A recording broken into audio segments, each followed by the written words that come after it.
Kashmir file film की चर्चा कर देंगे।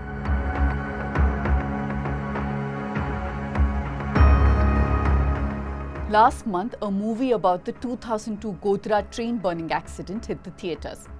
The Prime Minister and his entire cabinet attended the screening.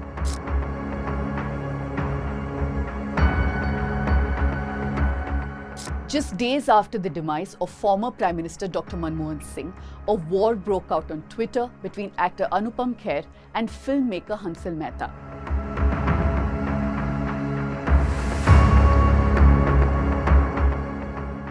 This over Kher's movie The Accidental Prime Minister, based on Dr. Manmohan Singh, being called one of the worst Hindi movies ever made and an example of how media was used to tarnish the name of a good man.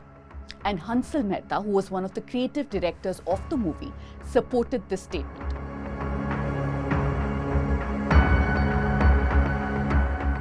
Since 2014, there's been a surge in political and ideological films, and more are lined up for release in 2025. One even focusing on Nathuram Godse. A propaganda film in its simplest form is a movie designed to push a particular agenda, be it political, religious or cultural, and often used to shape the narratives and manipulate public opinion. In India, these films aren't exactly new, but since 2014 there's been a shift. We've seen an increase in the number of such films, many of which push the Hindutva agenda, target minorities and political opponents, and of course, fuel polarization. As we step into the new year, it seems like the right time to take a closer look at how propaganda films have been used as political tools in India. We'll also take a look at how dictators like Hitler use cinema for similar purposes, and how what's unfolding in India today bears an uncanny resemblance.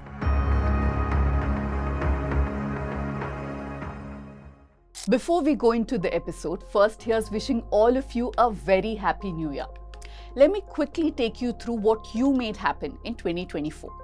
The News Minute and News Laundry covered many elections: the Lok Sabha, Jammu and Kashmir, Haryana, Maharashtra and Jharkhand. We collaborated with other newsrooms and journalists and brought this investigation. You supported our young team to do award-winning journalism. We produced 43 paywall stories, each of them thoroughly researched and deeply reported. You helped us build this brand new studio, and here we produced 54 episodes of Let Me Explain, 30 episodes of Sudipto's What's Your Ism, 61 episodes of Shabir's Ye Nindra Kelvi, and Dhanya's brand new podcast South Central.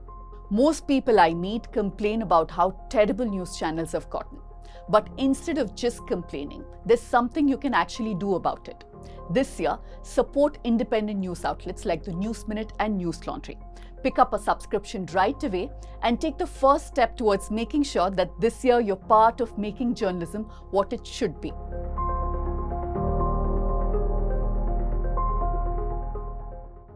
Now back to the story.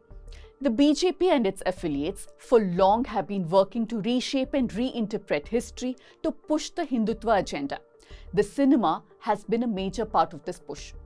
Since 2014, we've seen the BJP leaders, including Prime Minister Modi, supporting and celebrating many propaganda movies of the party's majoritarian values, often endorsing them and making them tax-free to boost their reach.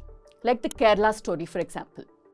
Kerala story सिर्फ एक राज्य में हुई आतंकवादियों की छद्म नीतियों की साजिशों पर आधारित है. Initially, the movie claimed that 32,000 women from Kerala had been tricked into joining ISIS and suggested that the real numbers could even be higher.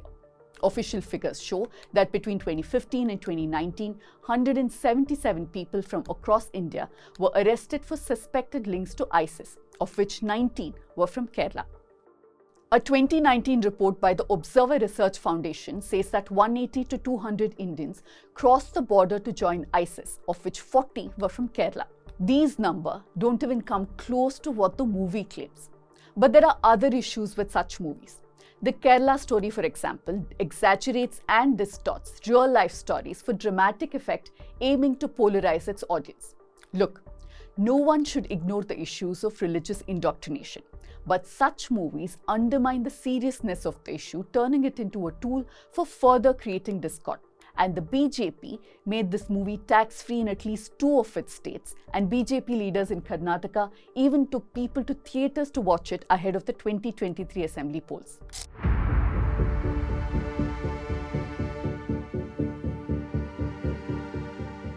The film Sabarmati Report focuses on the 2002 Godhra train fire where 59 pilgrims lost their lives. The movie presents it as a premeditated act while leaving out the larger context of the riots that followed.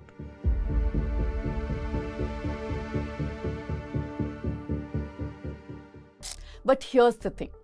While Hindutva supporters argue that the fire on the Sabarmati Express was a planned attack by Muslims, the 2 commissions that looked into the incident came to opposite conclusions. The Nanavati Commission claimed it was deliberate, while Banerjee Commission concluded that it was accidental. Also, many independent investigators too have said that it was accidental. Interestingly, 2 films about the Godhra incident were released within just 100 days of each other. The first, Accident or Conspiracy, Godhra, barely made a ripple. The second, that is the Sabarmati Report, was made tax-free in several BJP-ruled states to attract more viewers. But it ended up being a commercial failure. And without Modi's endorsement, it likely wouldn't have gained much traction, and even film critics were largely unimpressed.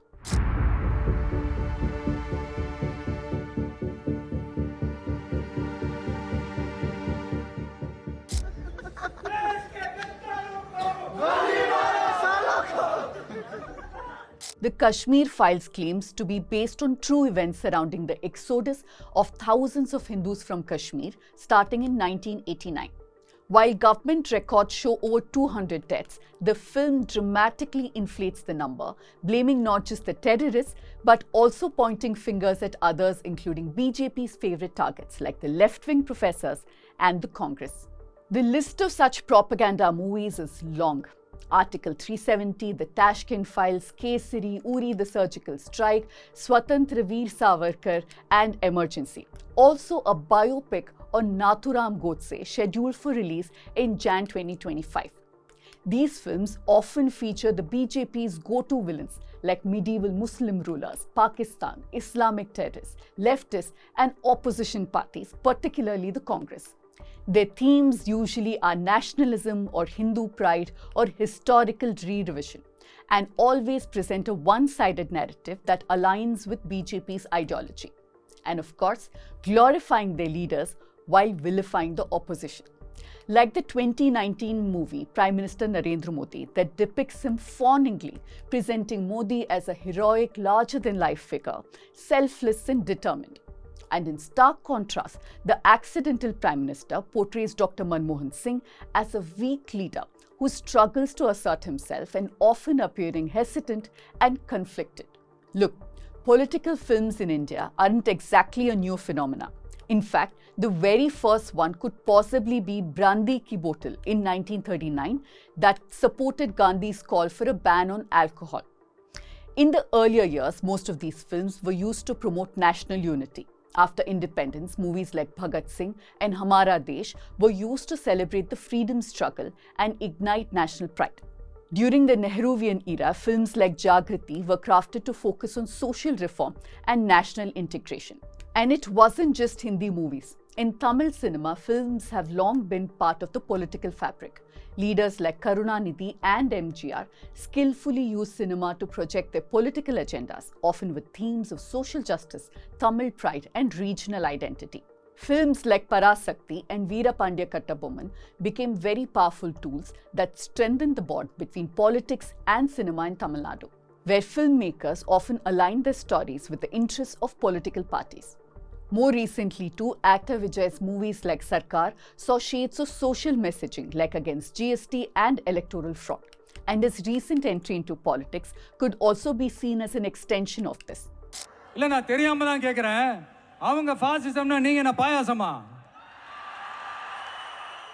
Similarly, in Telugu cinema, movies like Bharat Bandh embrace socialist ideologies. Political figures like N.T. Ramarao, that's NTR, use films to shape public image as a champion of people. Movies like Sardar Paparayadu were closely tied to his rise in politics. Even more recently, movies like Vivekam, which dives into the murder of Y.S. Vivekananda Reddy, can be bracketed as political.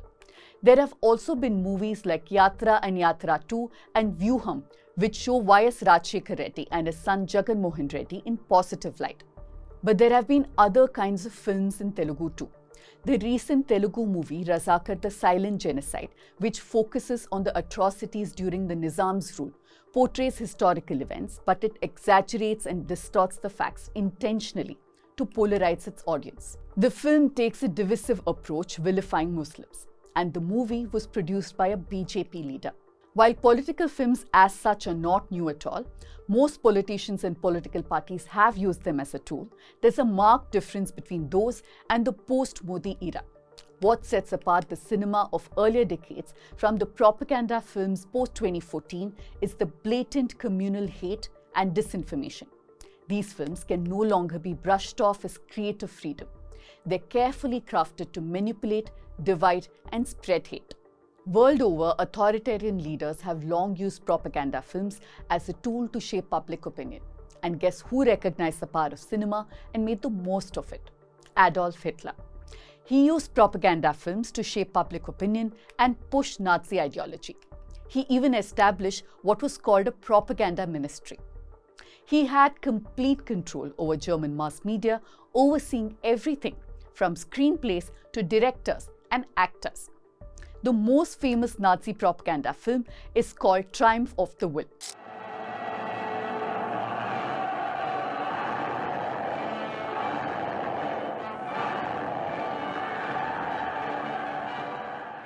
It didn't just glorify Hitler and the Nazi Party, it also became a model for propaganda filmmaking.